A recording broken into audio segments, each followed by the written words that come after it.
ராமநாதபுரம் மாவட்டம் நெய்யாற்றின் கரையில் இருசக்கர வாகனத்தில் வந்த கும்பல் பெண்ணின் கழுத்தில் இருந்த 6 பவுன் நகையை பறித்துச் சென்ற சம்பவம் அப்பகுதி மக்களிடையே பரபரப்பை ஏற்படுத்தியுள்ளது. கேரள மாநிலம் திருவனந்தபுரம் மாவட்டம் நெய்யாற்றுக்கரை சாலையில் லிச்சி என்பவர் தனது இருசக்கர வாகனத்தில் சென்று கொண்டிருந்தார். அப்போது ஹெல்மெட் அணிந்து இருசக்கர வாகனத்தில் வந்த மர்ம நபர்கள் லிஜியின் கழுத்தில் இருந்து 6 பவுன் தங்க நகையை பறித்துள்ளனர். உடனே லிஜி திருடர்களை தடுக்க முயன்ற போது இருசக்கர வாகனத்தில் இருந்து தவறி விழுந்து படுகாயமடைந்தார். மேலும் இந்த சம்பவம் குறித்து பொழியூர் போலீசார் வழக்குப்பதிவு செய்து இது தொடர்பான சிசிடிவி காட்சிகளை வைத்து விசாரணை மேற்கொண்டு வருகின்றனர்.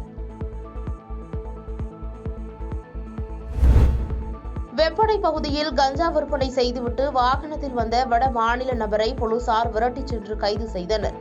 நாமக்கல் மாவட்டத்தில் போதைப் பொருட்கள் விற்பனைகளை கண்டுபிடிக்க தனிப்படை போலீசார் அமைத்து தீவிர விசாரணை மேற்கொண்டு வருகின்றனர். அந்த வகையில் நேற்று தனிப்படை போலீசார் வெப்படை 4 வழி சாலையில் நின்று கொண்டிருந்த போது அங்கு இருசக்கர வாகனத்தில் வந்த ஒரு நபர் தான் வைத்திருந்த பொட்டலத்தை ஒரு நபரிடம் கொடுத்துவிட்டு வேகமாக சென்றதை கண்ட தனிப்படை போலீசார் அந்த நபரை துரத்தி பிடித்தனர். அவரிடம் விசாரணை மேற்கொண்ட போது அந்த நபர் ஒடிசா மாநிலத்தை சேர்ந்த சாந்தன்குமார் என்றும் கடந்த 15 ஆண்டுகளாக வெப்படை தனியார் நூற்பாலையில் பணிபுரிந்து வருவதும் தெரியவந்தது. மேலும் விசாரணையில் அவர் நூற்பாலை பகுதியில் மறைத்து வைத்திருந்த 1 கிலோ மதிப்புடைய கஞ்சாவை போலீசார் பறிமுதல் செய்து ஒடிசா நபரை கைது செய்து சிறையில் அடைத்தனர்.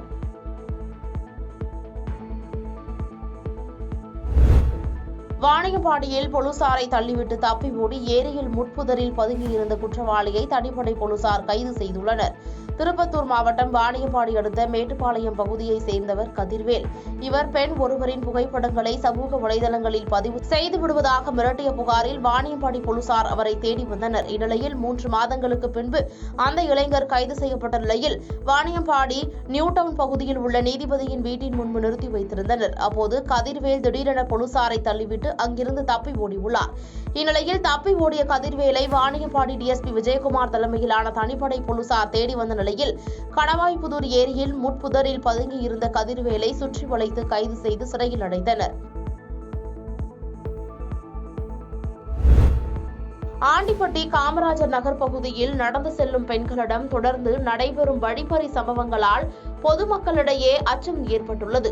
தேனி மாவட்டம் ஆண்டிப்பட்டி பேருந்து நிலையம் அருகே உள்ள காமராஜர் நகர் பகுதியைச் சேர்ந்த டெய்லர் பிரேமா. இவர் காய்கறி சந்தைக்கு சென்று திரும்பி வீட்டிற்கு வந்தபோது அவ்வழியாக இருசக்கர வாகனத்தில் சென்ற மர்ம நபர் கையில் இருந்த கைப்பை மற்றும் செல்போனை பறித்துக் கொண்டு தப்பி ஓடினார். இதையடுத்து சம்பவ இடத்திற்கு வந்த ஆண்டிப்பட்டி போலீசார் தப்பி ஓடிய மர்ம நபர் குறித்து தீவிர விசாரணை மேற்கொண்டு வருகின்றனர். இதேபோல் கடந்த 11ஆம் தேதி குருசாமி நகர் பகுதியில் பட்டப்பகலில் நடந்து சென்ற பெண்ணிடம் கைப்பை திருடப்பட்ட சம்பவம் அரங்கேறிய நிலையில் தற்போதும் நடந்து சென்ற பெண்ணிடம் கைப்பை செல்போன் திருடப்பட்டுள்ளதால் இப்பகுதி மக்கள் மிகுந்த அச்சம் அடைந்துள்ளனர்.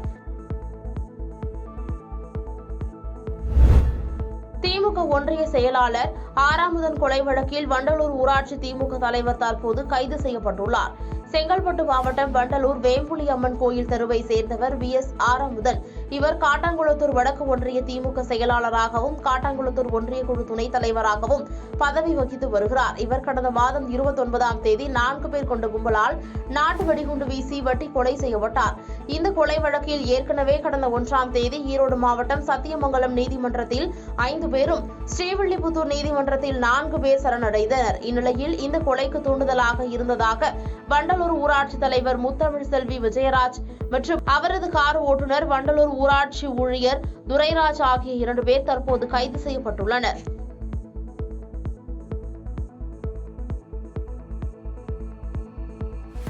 பாதகம் செய்பவரை கண்டால் நாம் பயங்கொள்ளலாகாது பாப்பா. மோதி மிதித்து விடு பாப்பா, அவர் முகத்தில் உமிழ்ந்து விடு பாப்பா. அண்மை செய்திகளை உடனுக்குடன் தெரிந்து கொள்ள இணைந்திருங்கள் இயம்நாடு தொலைக்காட்சியுடன்.